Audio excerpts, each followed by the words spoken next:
Hey guys, I want to show you how we splice the PowerPro Hollow Braid.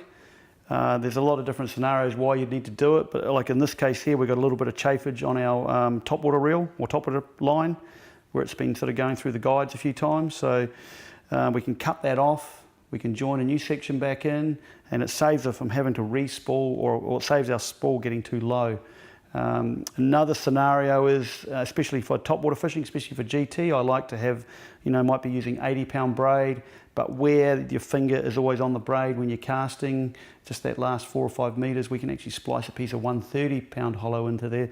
So that's another example why we'd use a splice. All right, let's get into it, eh?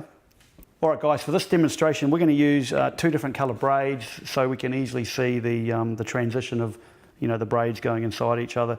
What we need is a good pair of braid cutters, and I use the Daho splicing needle. It's quite thin walled, so it slides inside the PowerPro Hollow Ace really, really easy. There's another alternate way you can do, and that's just with a piece of fine sort of piano wire or rigging wire, and that's another way that you can thread it through to pull the braid back through, but I prefer the Daho needles because they're specifically designed for this. Right, so what we have to do, we've got 2 pieces of braid here.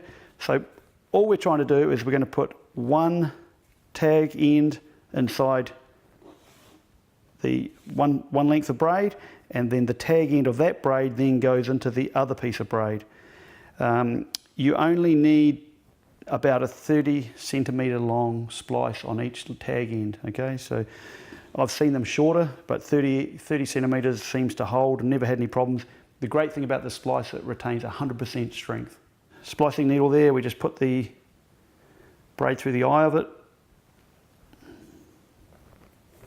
And then we're going to start that. First insert about 30 centimetres down the braid on the other tag end. Okay, so the secret to pushing the needle in was actually not pushing the needle in. You're actually pulling the braid onto the needle.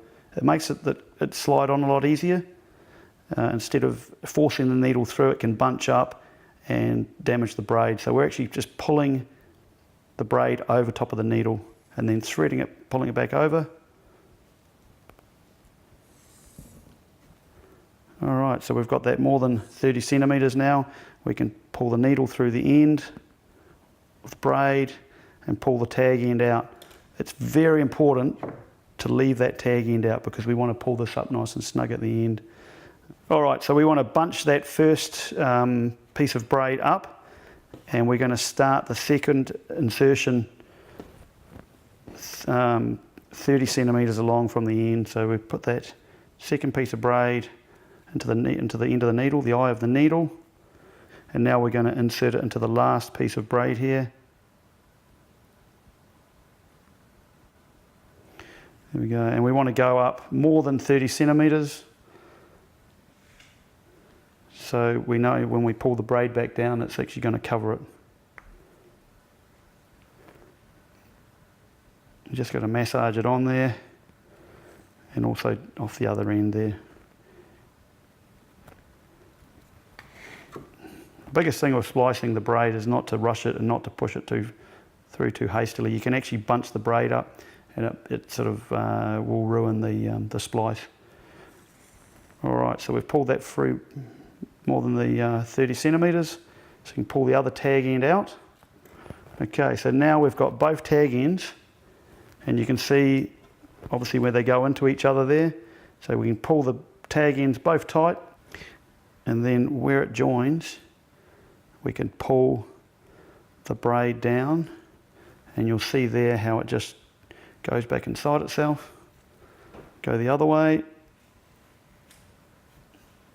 and it's gone back inside itself, and that's a perfect splice, 100% strength.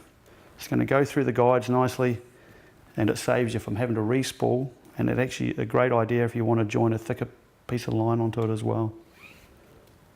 So there you go, the PowerPro Hollow Ace splice.